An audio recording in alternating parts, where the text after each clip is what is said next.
Welcome to this explainer. Today, we are basically putting on our detective hats to bust some major myths and uncover the real, actual origins of Rome. We're going to separate the legendary epic stories from verified historical facts. It's a pretty wild ride, honestly, because when you start digging into the foundation of one of humanity's greatest empires, you quickly realize that the line between cold, hard history and a beautifully crafted fairy tale is incredibly thin. So grab your magnifying glasses and let's piece together the puzzle of early Rome. Now, if you ask pretty much anyone when Rome was founded, they're going to confidently tell you 753 BC, usually followed by that epic story of the twins Romulus and Remus being raised by a she-wolf, right? But here is the grand irony. The ancient Romans themselves couldn't even agree on when their own city was born. The whole idea that 753 BC was just this undisputed, universally known fact from the very beginning, absolutely false. Okay, to understand why this was such a mess, we gotta look at how Romans actually tracked time, because they obviously weren't using our BC system. During the Republic, they actually named the years after their two elected consuls, but you can't really use that for the era of kings, before consuls even existed. So early historians had to rely on Greek Olympiads, or they tried to use a system called ab orbe condita, which basically means from the foundation of the city. But to use that system, you have to solve a massive puzzle first. When exactly was year one? Well, ancient writers were just throwing out these wildly different guesses. I mean, we're talking estimates ranging all the way from 814 BC down to 719 BC. It was a total chronological mess. That is, until a Roman scholar named Varro stepped in and mathematically standardized the date to 753 BC. From the mid-1st century onward, that officially became the accepted year one. But keep in mind, this was basically just a really good educated guess made centuries later. It wasn't based on some hard primary source. Part 1. Digging up Roman legends. To find the real truth behind these dates, modern historians have to literally bypass the written texts and dig straight into the dirt of Italy. And thanks to decades of recent cutting-edge archaeology, which is brilliantly synthesized in works like T.J. Cornell's The Beginnings of Rome, we don't have to rely purely on legends anymore. The physical evidence is finally letting us trace Rome's real, tangible rise from this humble, clay Iron Age village into a massive Mediterranean powerhouse. But this brings up a super fascinating question. Can we actually find physical proof of Rome's grandest myths? Sometimes, the dirt yields what seems like an absolute miracle.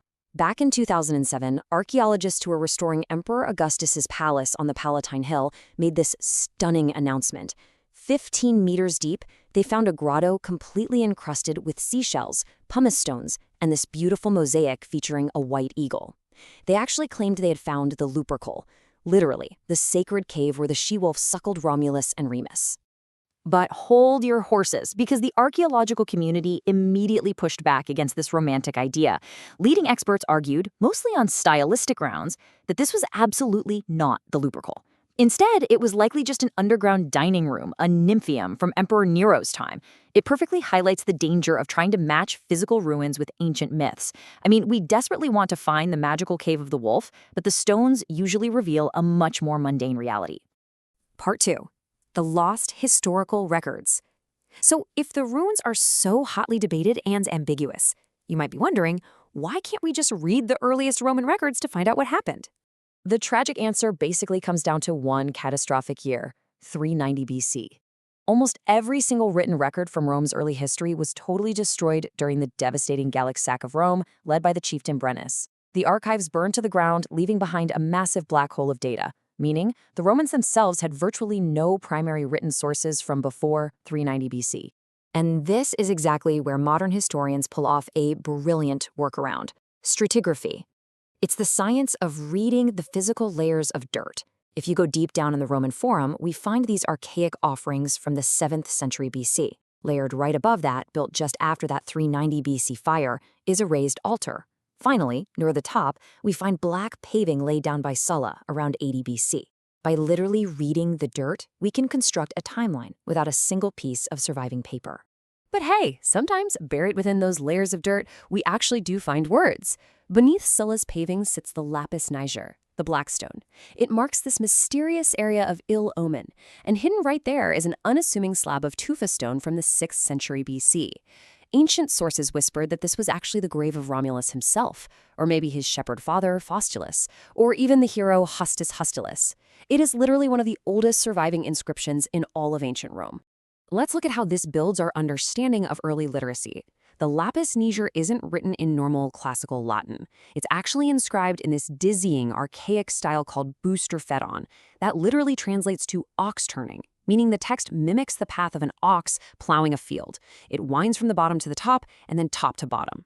In a society where literacy was under 20%, just the visual presence of this winding, magical-looking text served a really powerful symbolic purpose. So, what does this plowing text actually say?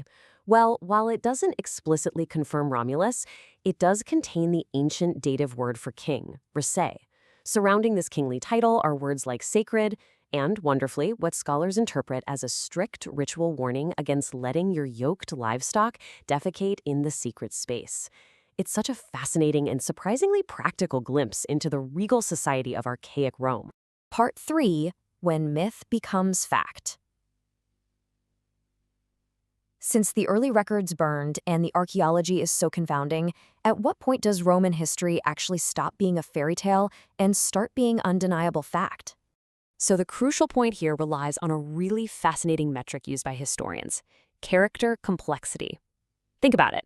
If an ancient figure is a one-dimensional goody two-shoes whose only trait is epic virtue in the face of evil, yeah, they're probably a myth, basically a moral model created to teach Roman values.